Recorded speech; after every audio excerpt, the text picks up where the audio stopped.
Welcome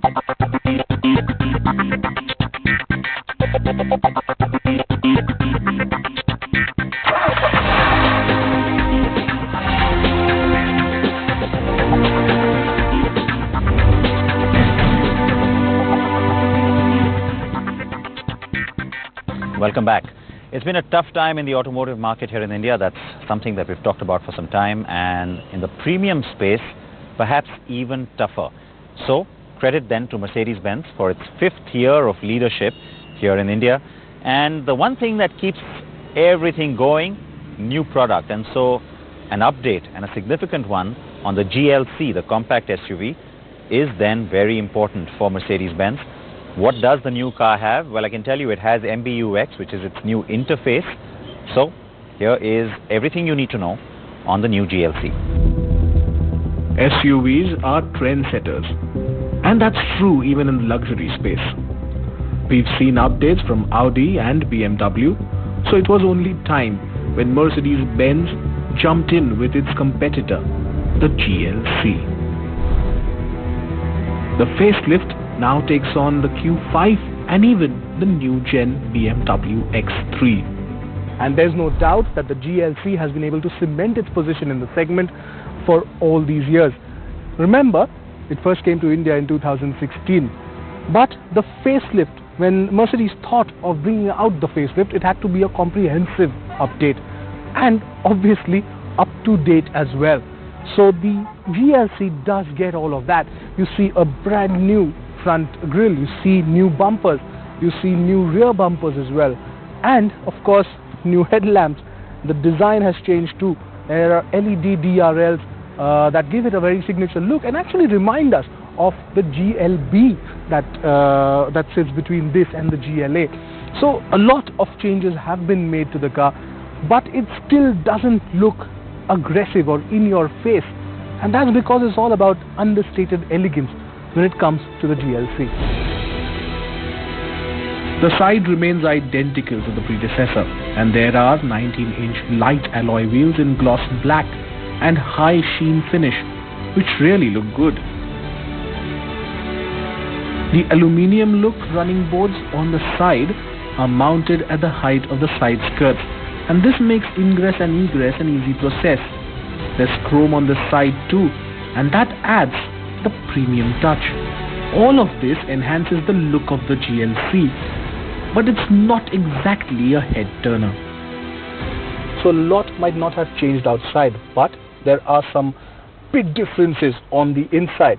But what remains unchanged is this flowing center console. It still is the same as the one on the predecessor.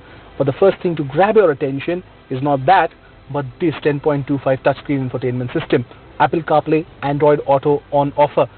But the biggest change there is that now the GLC gets an embedded SIM. It is powered by Vodafone, but 4G connectivity in your car available now. This is the first Mercedes-Benz car in India to get one. So yes, you can actually download the Mercedes Me app, and through it, a lot of that now can happen at the touch of a button. So yes, a lot has changed, and now it's all about connectivity with that acclaimed MBUX system.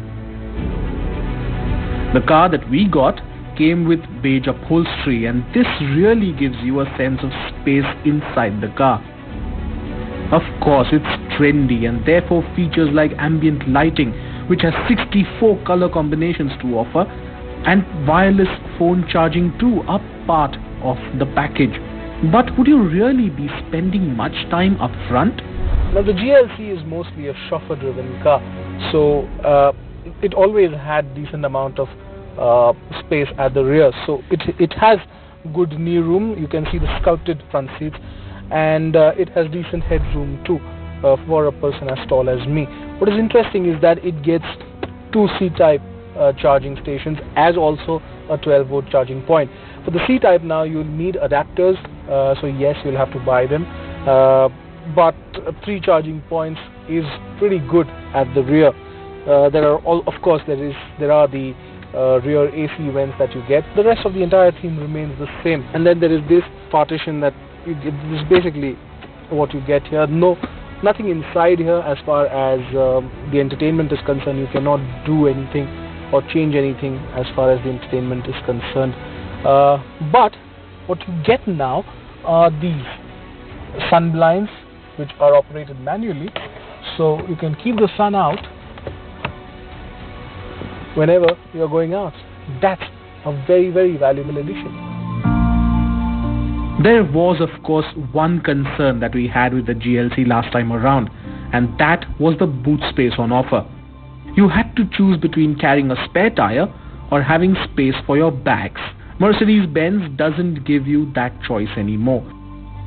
The company has worked on this complaint and now offers 930 liters of boot space, which is extendable to 1558 liters with the second row down. The cabin of the new GLC then is mighty impressive. But it doesn't stop there.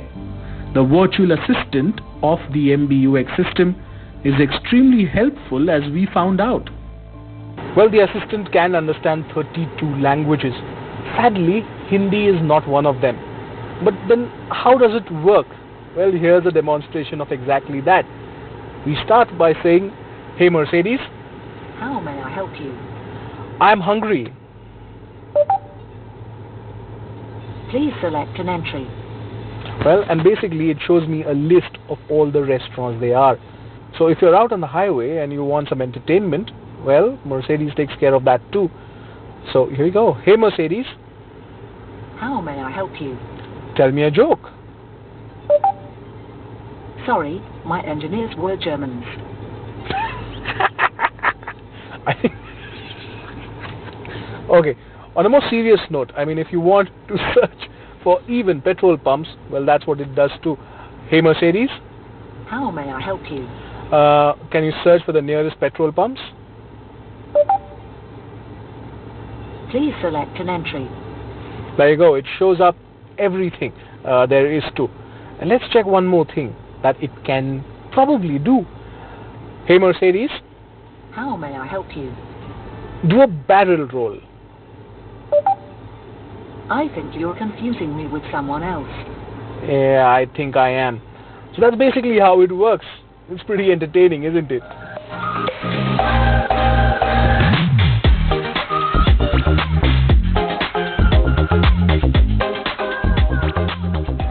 As for the engine, Mercedes-Benz has done away with the 2.1 litre diesel, which was introduced in the GLC back in 2016. And there's a new one under the hood. Now, we have been talking about big changes being made to the GLC. The biggest one, of course, is the engine. It's a 2-litre engine, downgrade from the 2.2 that was on offer earlier. 2-litre 4-cylinder turbo engine on offer, 191 brake horsepower at your disposal. And it just all comes together. It's very well put together as a car because every time you put your foot down, there is enough and more power to just thrust you ahead. Now the 400 Newton meters of torque comes in at around 1600 RPM, and it just feeds you enough power continuously thanks to that 9-speed G-tronic gearbox. Everything just comes together every single time you are there. Now the suspension of course is the major talking point because it isn't adaptive suspension. It's the same as before, just a little firmer than before.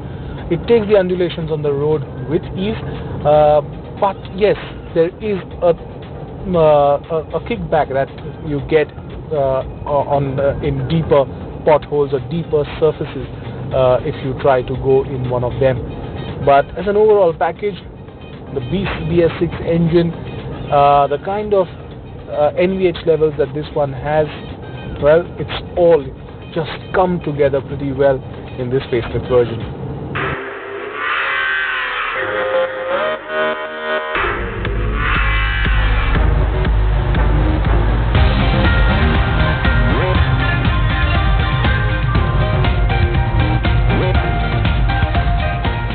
It's smooth sailing, frankly. The engine is silent and nothing gets into the cabin, which again is a big improvement over the previous car. There's of course the petrol option available as well, but we didn't get to drive it. Soon maybe. Given what all it has to offer, the GLC diesel starts at 57,75,000 rupees, while the petrol is priced at 52,75,000 rupees. Comparing the diesel model